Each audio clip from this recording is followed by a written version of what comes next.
روزانہ ایسے اسلامی واقعات سننے کے لیے ہمارے چینل کو سبسکرائب ضرور کریں۔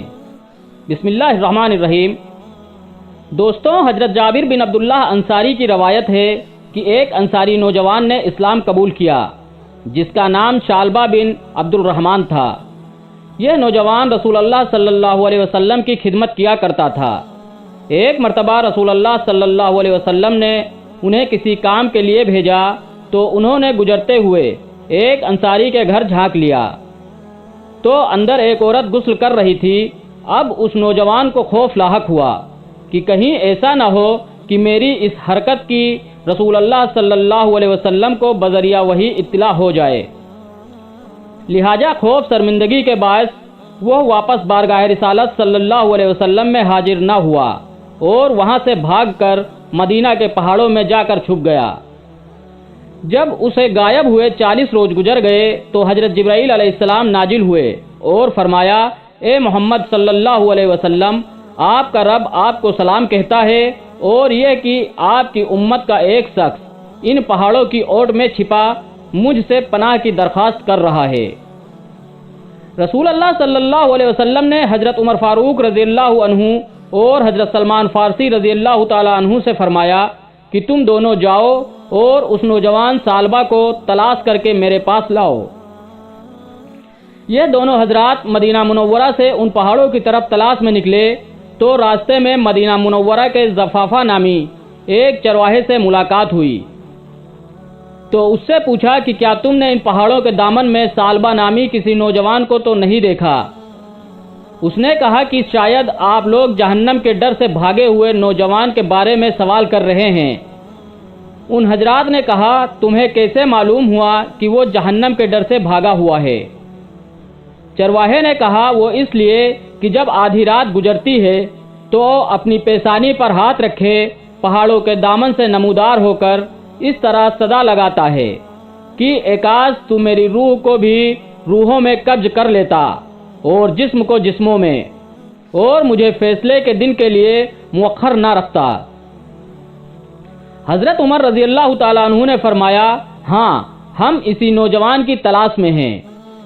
تو چرواہا انہیں پہاڑوں کی طرف لے کر چلا، یہاں تک کہ جب آدھی رات کا وقت ہوا تو وہ نوجوان حسب معمول اپنی پیشانی پر ہاتھ رکھے نمودار ہوا اور وہی الفاظ دہرائے کہ اے کاش تو میری روح کو بھی روحوں میں قبض کر لیتا۔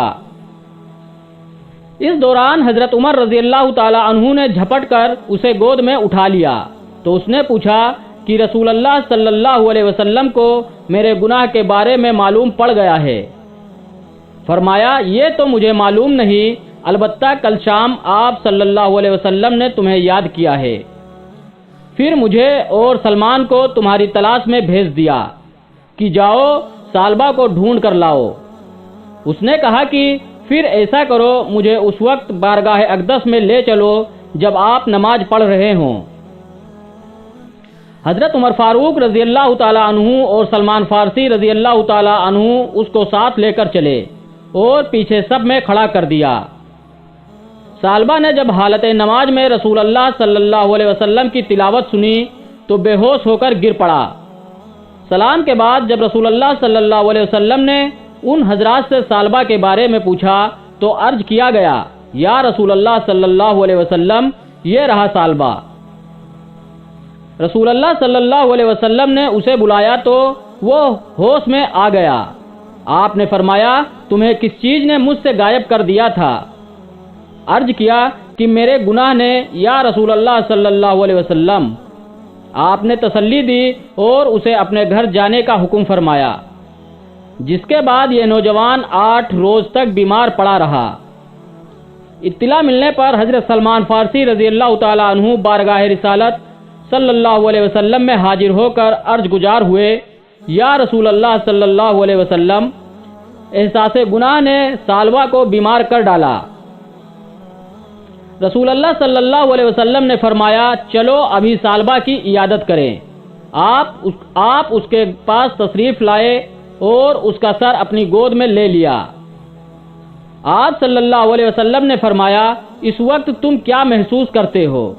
اس نے فرمایا، یا رسول اللہ صلی اللہ علیہ وسلم، مجھے ایسا محسوس ہوتا ہے کہ میرے جسم کے گوشت میری کھال اور ہڈیوں کو چیٹیاں سی کاٹ رہی ہیں۔ آپ نے فرمایا کوئی خواہش ہو تو بتاؤ۔ عرض کیا یا رسول اللہ صلی اللہ علیہ وسلم میرے رب کی طرف سے مغفرت کا پروانہ اور بس۔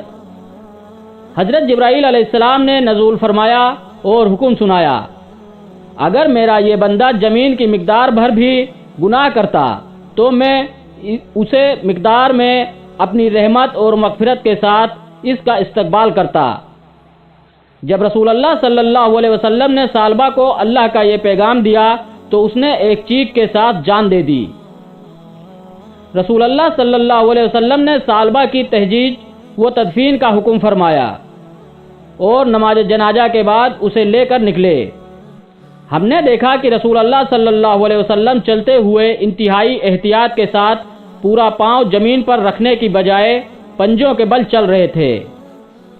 تدفین کے بعد رسول اللہ صلی اللہ علیہ وسلم سے اس کی وجہ پوچھی گئی تو آپ صلی اللہ علیہ وسلم نے فرمایا، قسم ہے اس ذات کی جس نے مجھے سچا نبی بنا کر بھیجا۔